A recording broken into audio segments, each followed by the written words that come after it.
proyecto en ese crucigrama de puntos, en realidad estoy midiendo con una determinada exactitud, con una determinada precisión y una determinada resolución. No voy a entrar en los detalles de esto, ustedes lo conocen seguramente de alguna materia que vieron por ahí, pero la medida no es exacta 100%. Entonces, otra de las características del radar son su precisión, su exactitud y su resolución.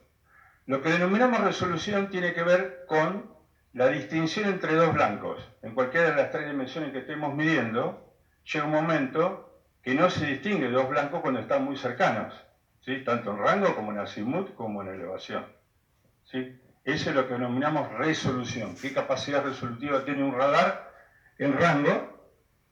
Tantos metros para poder separar dos blancos que se encuentran muy cercanos, ¿sí? Es una característica importante, por ejemplo, para la defensa, poder distinguir una cuadrilla de aviones que viene, verlo como una sola cosa o como cuántos aviones son. ¿Está bien? Bueno, dicho esto, bueno, entonces hay un trade-off entre todas estas variables y en realidad lo que uno identifica es lo que se denomina una configuración operativa. Cuando uno tiene una misión operacional de un radar es ver blancos bajo determinadas condiciones. En un lugar donde se encuentra, el sitio radar es muy importante, como es el entorno, qué condiciones climáticas hay, qué es lo que quiero ver aviones, de qué tamaño, etcétera, etcétera. Yo configuro mi radar de acuerdo a mi temática operativa, digamos, cuál es mi criterio operativo. Y por eso el radar tiene lo que se llama posibilidad de cambiar su configuración operativa, ¿sí? En general. Esta es otra característica importante, digamos, de los radares primarios en general, que, por ejemplo, poder ver aviones bajo circunstancias de tormenta muy intensa, ¿sí? Lo voy a poder hacer, pero seguramente lo voy a hacer si limito el rango de operación máximo al cual veo aviones. Es decir, hay un trade-off ahí también que digo, ¿quiero ver aviones? Sí, pero algo tengo que ceder de la mejor de todas las características operacionales. ¿Está bien? Bueno. ¿Cómo? Se cambian muchas cosas, pero básicamente se cambia la manera en que se explora el volumen de exploración. Cuando hay mucho eco de tierra, mucho eco de tormenta, entonces en las elevaciones bajas se repiten la exploración sobre el mismo lugar, repitiendo los pulsos y integrando más respuestas en un mismo lugar, por decirlo de alguna manera.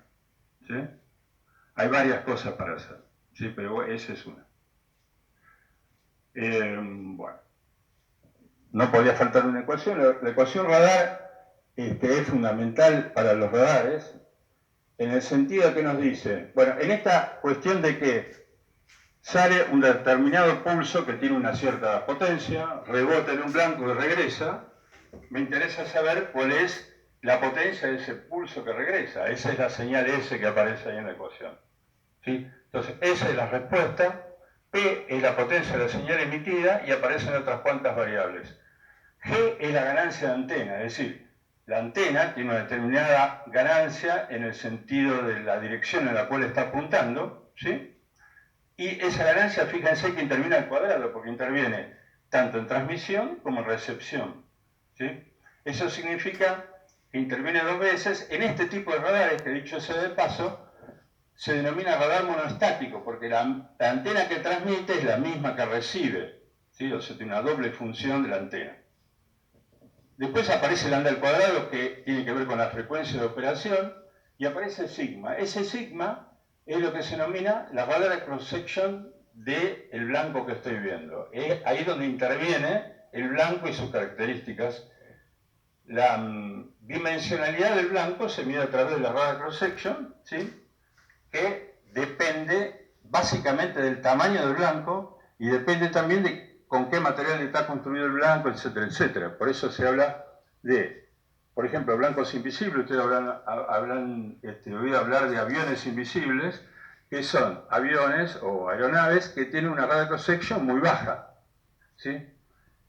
Un radar caza común como el F-16 tiene una radar cross-section de 1 o 2 metros cuadrados, se mide en metros cuadrados la radar cross-section. un F22, un F35 tiene una radio cross section de 0,005 metros cuadrados, ¿sí? Mucho más baja.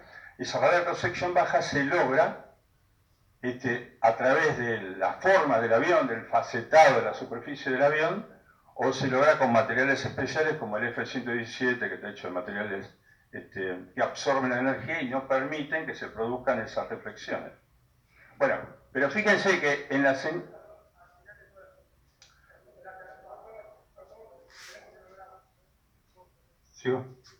En la señal recibida, fíjense que sigma termina en forma directa. Si yo aumento sigma al doble, o 100 veces, o 1000 veces, tantas veces, igual va a aumentar la señal recibida. ¿Está bien?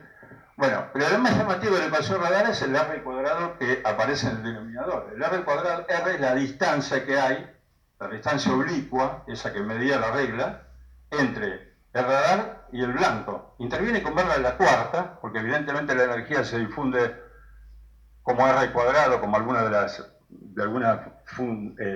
digamos, leyes básicas de la física, pero hace un camino de ida y de vuelta, entonces va como R cuarta.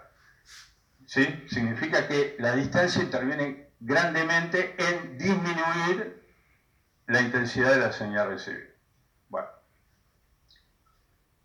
Por lo tanto, uno podría hacer algunas cuentas y decir cuál es la potencia recibida por un radar que transmite 1 kilowatt de potencia P a una frecuencia de 3 GHz, que tiene que ver con ese lambda, cuando encuentra un blanco de 1 metro cuadrado, un F-16 de frente, de radar a cross section a una distancia de 1 kilómetro. Fíjense que no está muy lejos, está a 1 kilómetro. Si la antena gana 1000 veces, la ganancia de la antena es 1000 veces, interviene al cuadrado, va como 1.000.000 de veces ahí, ¿no es cierto? G cuadrado. 1000 veces son 30 dB, que básicamente la ganancia de una antena típica, y la señal recibida es 5 microwatt. Lo que pone de manifiesto esto es el rango dinámico de las señales que tiene que manejar un radar primario.